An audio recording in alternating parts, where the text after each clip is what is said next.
Alright, today we're going to be talking about exercises. So, stick around, take a look. Alright, I'm going to go over some basic ones. I think it's an important aspect of your playing to be physically able to do whatever you hear in your head or whatever you hear someone else doing that you want to play. There's no limit to the variation that you can put in any exercise. You can take a riff or lick that you're having trouble with and build exercises around that. So let's go ahead and take a look at one real quick.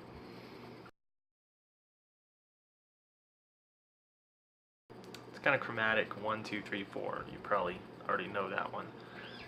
But we'll go over some of the concepts to it.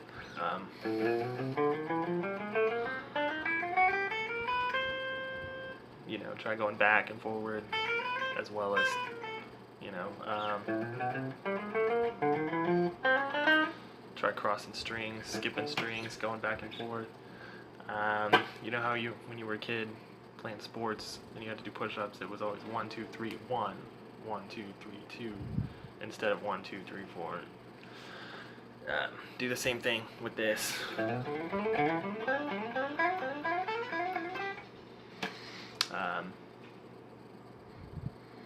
Also,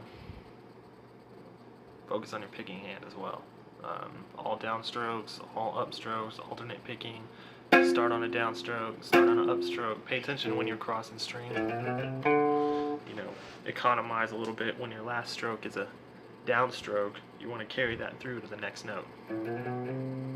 Or kind of like that.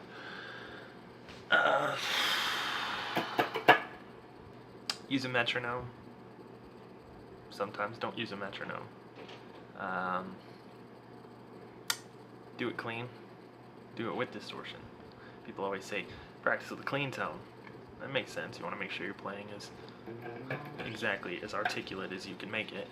But also, your guitar is going to react differently when you've got it cranked up. And so you should be used to that as well. You know, you don't practice sports naked, do you? Well, you might. I don't know. But think about that. I mostly practice with it unplugged and off, and you know, just me and the strings. Alternate or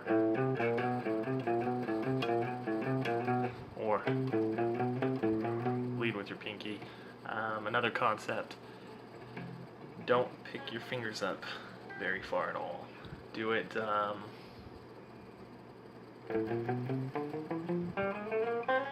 Try to leave the preceding finger on the note until you get the next note articulated. Kind of like that.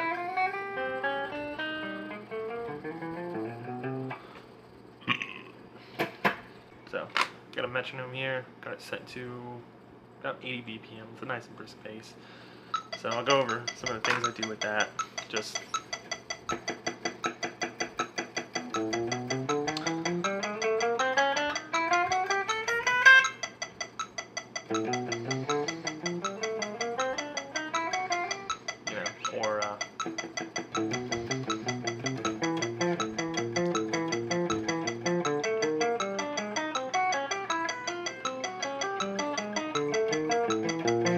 and I'll always start at the first, and I'll go down to the 12th, and then I'll go back down.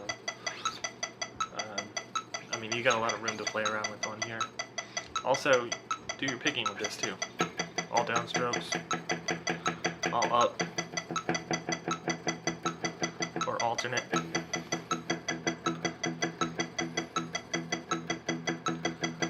Or practice making different rhythms.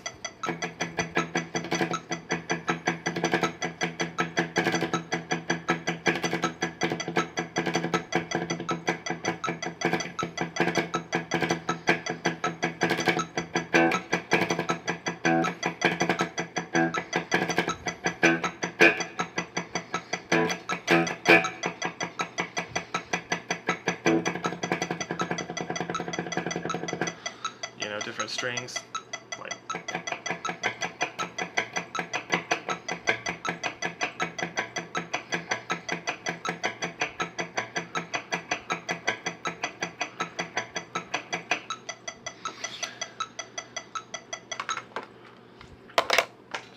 So, take some of these concepts, incorporate them into your practicing, incorporate them into your playing, see what you come up with, see how it helps you out. So, there you go.